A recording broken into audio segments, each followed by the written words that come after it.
The 2024 MLB trade deadline is about to hit as the Texas Rangers have some new competition on the scale as they're trying to get the first baseman from Tampa Bay, Yandy Diaz, as it seems as though Tampa Bay is just full on selling every single player that they have that is of value at the moment. Even though that they're a winning team, they're only, I think, a game or two out of the AL wildcard spot, or that last spot. They're kind of, waving the white flag, calling it quits, being like, look, we're going to sell our guys and try to rebuild and recuperate for next year because they know the AL East is tough this year. Somehow they're they're the worst team in the AL East right now, even though they have a winning record. They're 2 games above 500 at the moment. It's just kind of weird to see that, but the Texas Rangers are interested in Yandy Diaz. Now have some competition with Seattle and Houston right now. They're 2 rivals in the AL West that are ahead of them in the standings. Houston by 4.5 games and Seattle by 3.5 games. Or no, vice versa. Houston's 3.5, Seattle's 4.5. But before we get into all that, though, I want to take a moment and say if you guys enjoy the content that we have here at Rangers Digest, I mean the world if you guys can hit that subscribe button. I know we're a new channel, trying to build it up a little bit, get in that algorithm. The only way we can do that is with you guys who actually enjoy the content. So if you guys do that, hit that subscribe button. It's the best way to support the channel. With that out of the way, we can go ahead and get into the video and talk about this article that I saw from Bleacher Report talking about Yandy Diaz, his fit with the Texas Rangers, and now how there's competition involved trying to get Yandy Diaz before the trade deadline. So the first piece of information that we have is from this article right here. All right. The Tampa Bay Rays may not be done selling after cashing in on 2 of their best trade assets, Athletics' Jim Bowden reported Sunday. The Houston Astros and Seattle Mariners have both discussed a deal for Rays first baseman Yandy Diaz. The fire sale appears to be on for Tampa Bay. On Friday, the team sent 2023 All-Star outfielder Randy Arozarena and followed up Sunday by trading relief pitcher Jason Adam to the San Diego Padres. So as you can see there, Tampa Bay is in full sell mode. Sorry, wrong screen there. Tampa Bay is in full sell mode right now. They're trying to get rid of everyone that they can.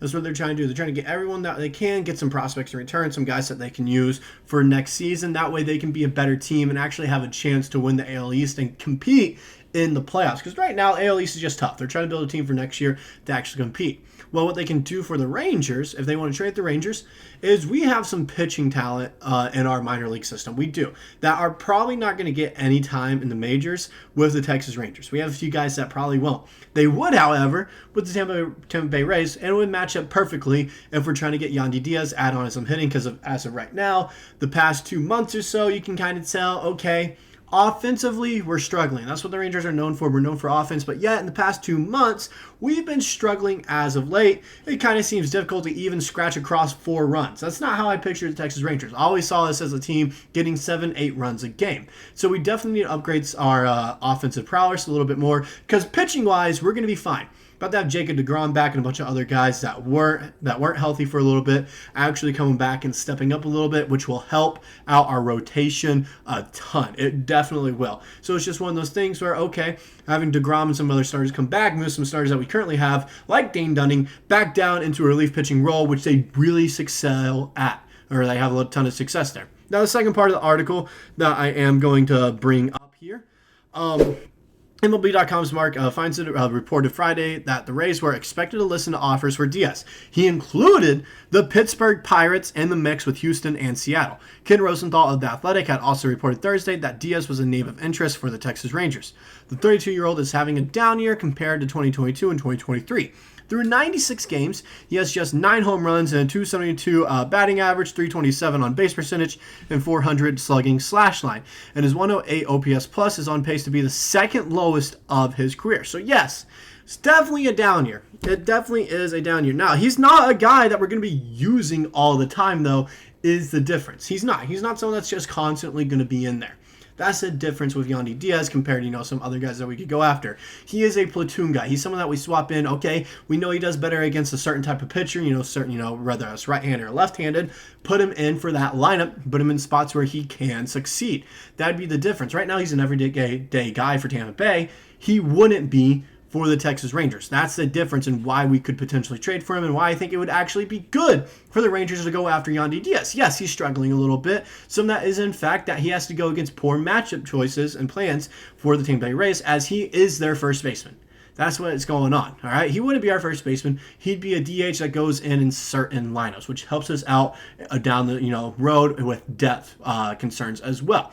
And, like I said, pitching, not really concerned about getting pitching at all at the deadline, as we have a ton of pitching coming up right now through the system. We have guys that will be good in years to come. We have guys, that were injured.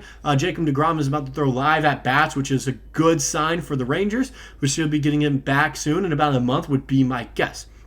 Now, the last piece of the article that I have here, okay? Some more stats. According to Fangraphs, Diaz is walking less than he ever has, 7.3%. Has a batting average on balls in play, 302 below his all-time mark, 322. In terms of his raw power, though, the veteran corner infielder has a 92.6 mile per hour exit velocity and 49.7% hard hit rate per Baseball Savant. Both of those figures are on par with his past production in Tampa Bay. Diaz is on a reasonable contract as well. He makes $10 million in 2025 and has a $12 million club option, which doesn't have a buyout for 2026. So this is where it gets interesting, all right?